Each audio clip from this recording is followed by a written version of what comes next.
It's a dream come true. You know, it's something that, you know, we've been planning for the last 2 or 3 years since, even before the CVS closed. I had thought, you know, because this is where the old CVS used to be. Yes, this is the old CVS building. I said, you know, that would make a great market. And then happened that they closed, and then we started looking into getting the building and moving forward. And it's just a dream come true, the way everything's turned out right now. And let me tell you, it's beautiful. It's just been amazing to see people come in and say, congratulations, I'm so happy for you. And one of the highlights, and I'm telling you, it looks like a beautiful rainbow here, is the produce.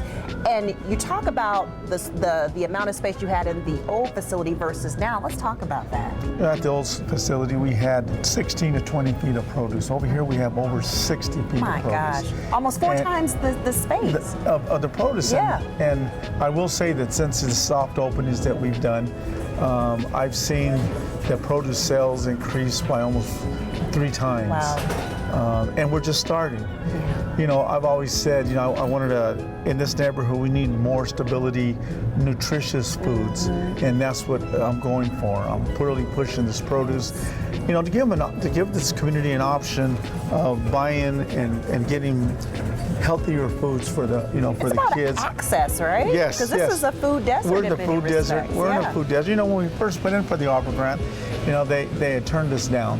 They said, you know, they didn't do businesses, you know, the for-profit businesses. And then Congressman Horsford stepped in and said, wait a minute, that's in a food desert area. Yes. And Commissioner McCurdy also, you know, when he was Assemblyman, he had introduced a bill to try to combat this food desert area. Councilman Creer jumped in, and with the 3 of them, it's been great. They've been making this happen. I got to thank them for believing in the dream and going forward, because I'm sure they all took a big hit on people saying, well, why did you do that? You know, but it was something that was needed, and not just for Mario's, you know, it's for the community. You know, we could have stayed where we were at. We didn't owe nobody no money, you know, and we were doing well. So doing this, now we're in debt, but it's worth it. You know, it's worth the challenge that we're doing to make this happen for the neighborhood. Well, I can tell you by the smiles I see on people's faces walking in here, I think they would agree it was worth the challenge, it was worth the sacrifice, and that for which they are very, very grateful. You know, one thing I thought was interesting is obviously there's a lot of investment that goes into this, a lot of personal investment that you made.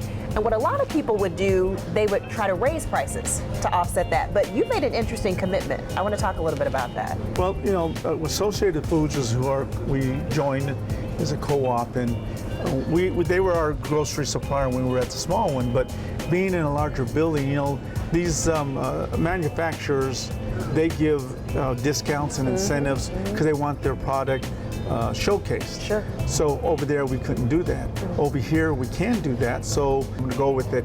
So overall, I'd say we'll be able to lower prices about 6 to 10%. Wow. Can't do that on everything. Right. But on the key items, I'm really going to focus on key items that our community uses every day. Sure. I mean, there's no thing of putting on something on sale that nobody buys. Sure. Good job, Mr. Mario. Thank you. He's got another good job. We get a lot of those walking through this store.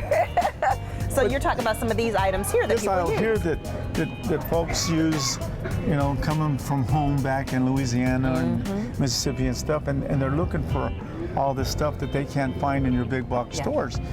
So that, you know, that really pushes me to find items that our community needs and uses.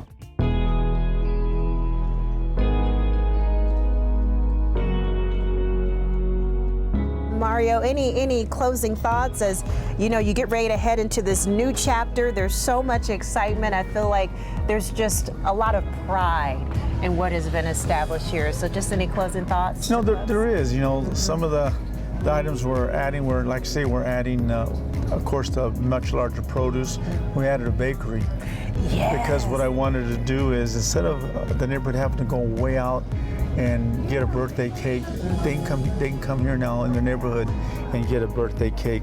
our application is in for WIC, so we can, you know, I did a survey when we was doing all this, and there's not a location around here to handle the WIC for the formulas and the cheese and stuff for the moms and stuff. So we're going to do that and add that in, so that, you know, they, like say, a lot of ours is walk-in customers.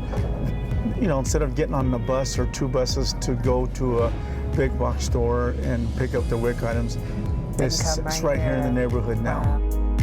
You know, I was born in Marble Manor, which is, you know, right down the street. That's right. And then after that, in Casa Rosa until middle school. Wow. You know, so this is my neighborhood. This is you know, everybody says, "What are you doing over here?" This is my neighborhood. And you're also, not going anywhere, I'm not right? going nowhere. And I think that's the part that makes people smile, and I think gives us a lot of hope to know that Mario is not going anywhere. It's going to be right here for years to come. Thank That's you, right. Mario. Thank you. Appreciate you, and congratulations.